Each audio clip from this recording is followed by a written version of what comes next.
So Eric says, first and foremost, respect to Utah State.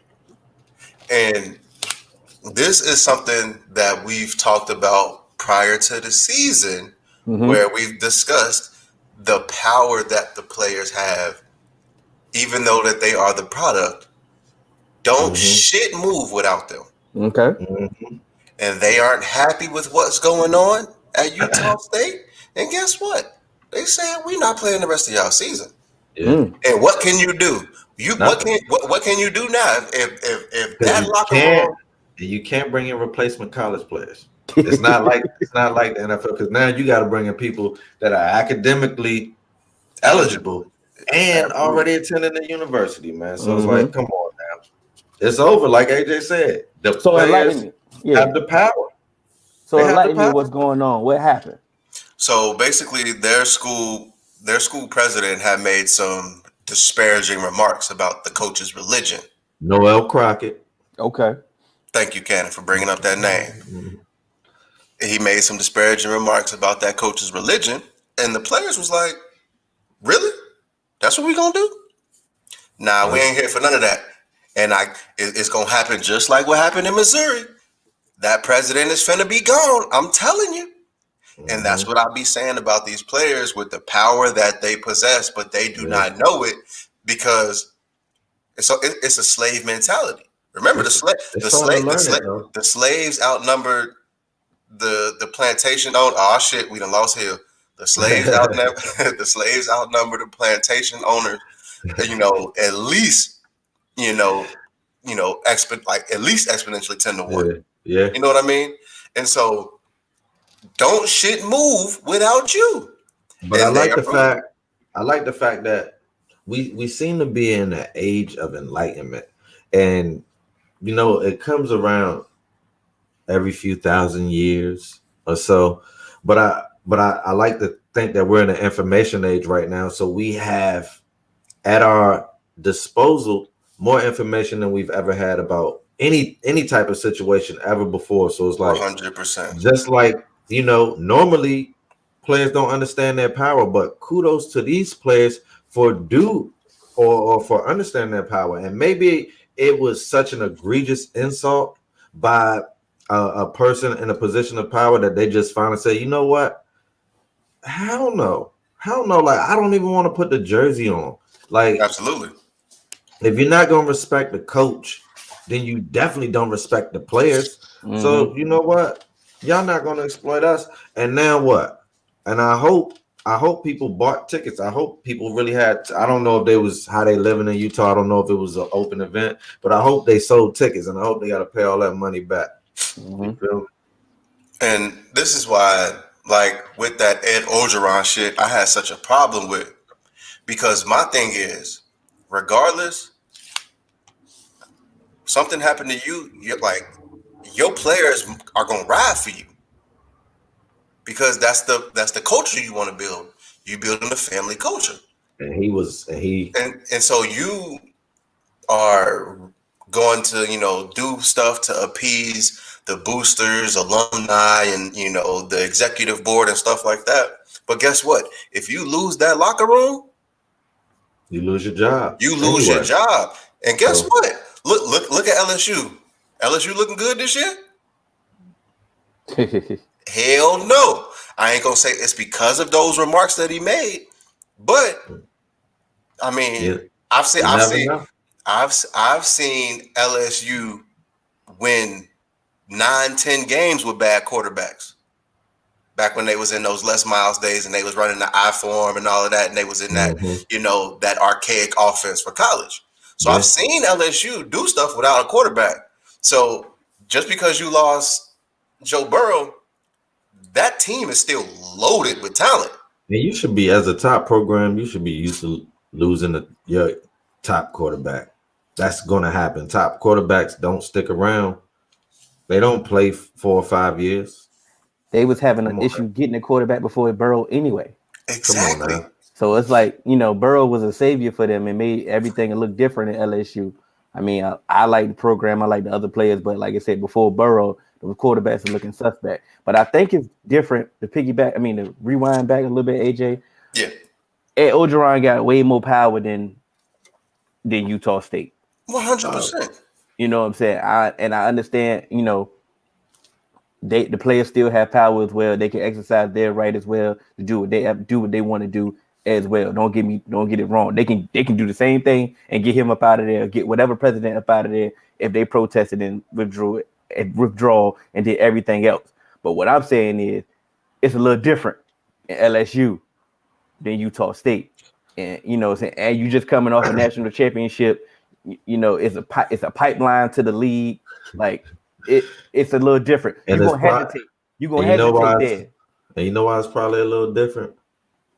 Because of the pay for play under the table.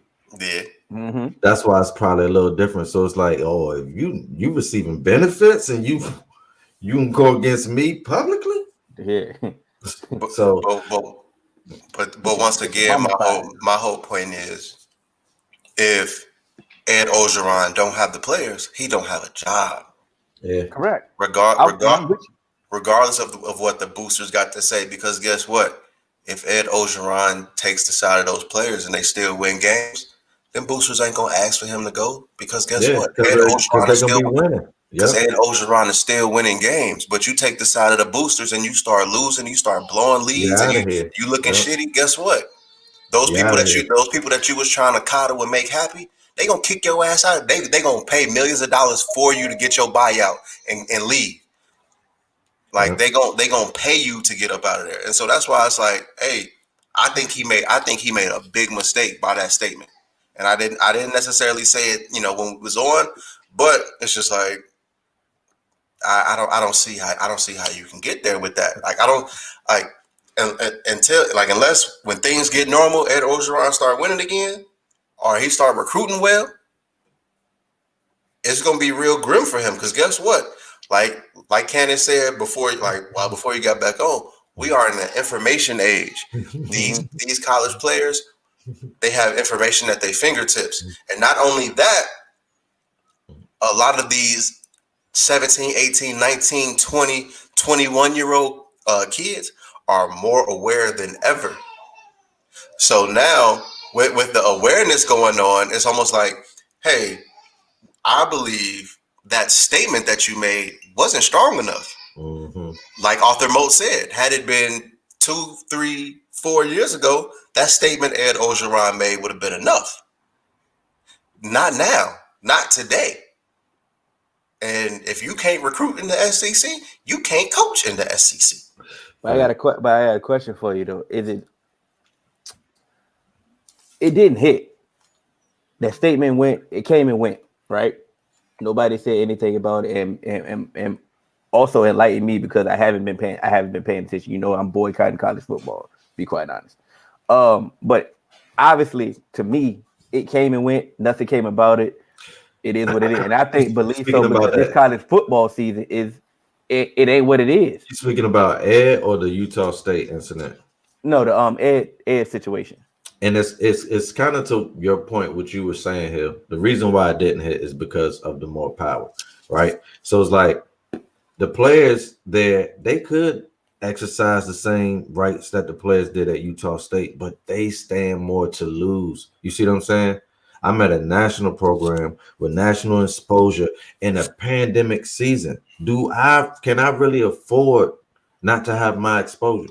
So it's like the players at Utah they have more to lose than the players at LSU have more to lose than the players at Utah State. So it's like they were more likely to let it go compared to this, but also this Utah State statement was more egregious than Ed just not having his players back. You feel me? So it's two total different situations.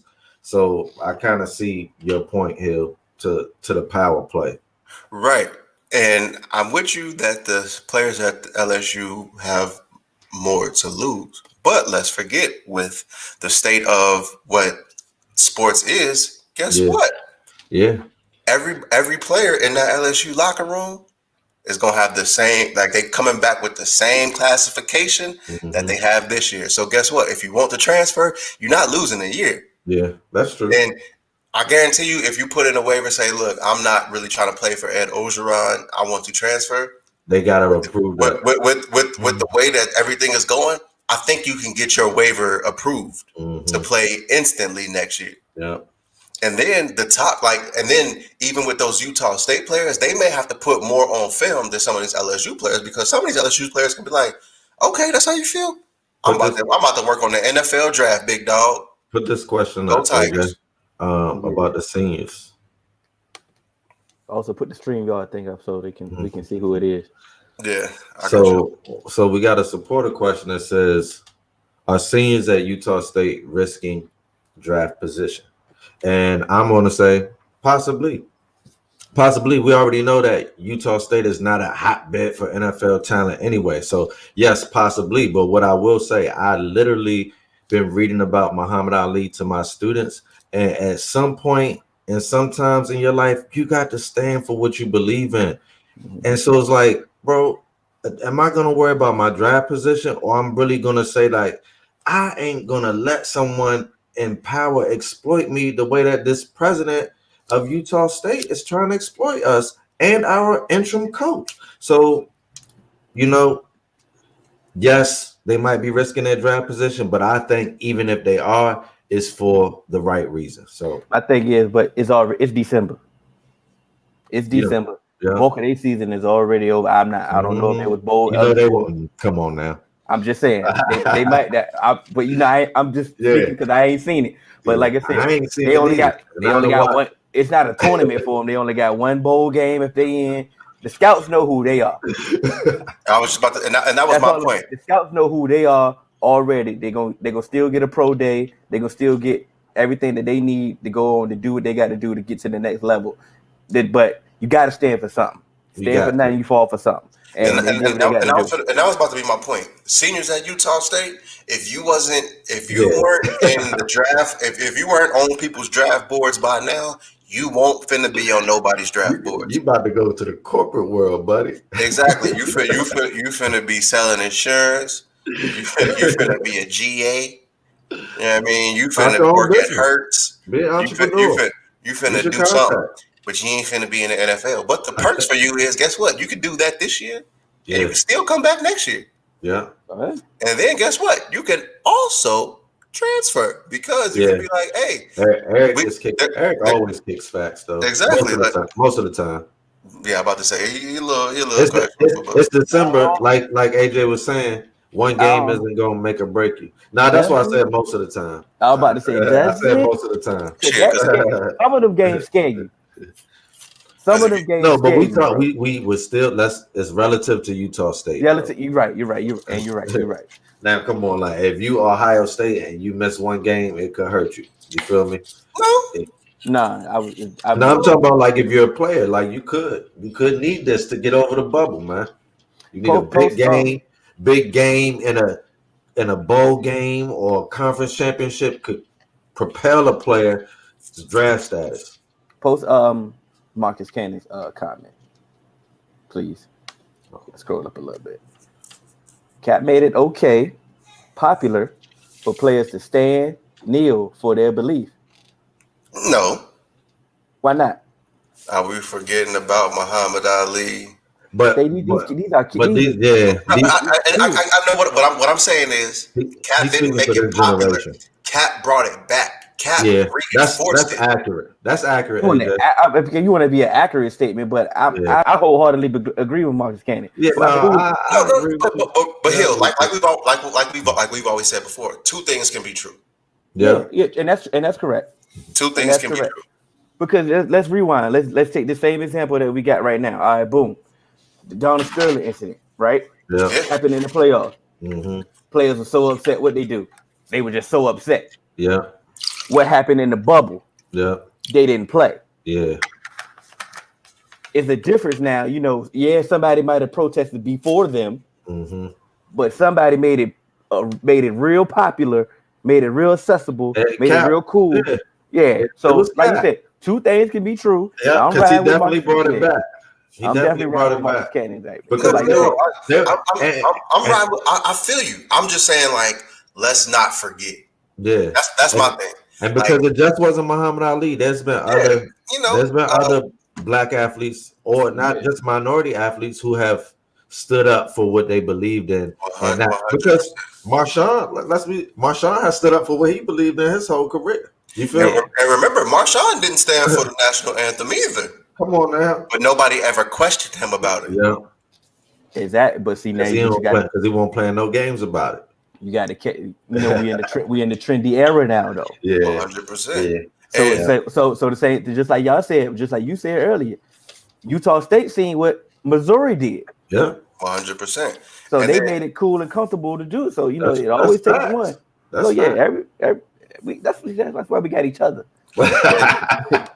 And this right here, I don't want to say the whole NFL recognizes African American and struggles now. But you know what he mean, man. It's getting more. It's getting attention. Whether they really care remains to be seen. But at least there's a conversation now, and there wasn't even a conversation before. So I think that's his point. Okay, because I just wanted to say, like, hold on, let's not say, no, thank you, massive. No. Let's put the kibosh on that. No.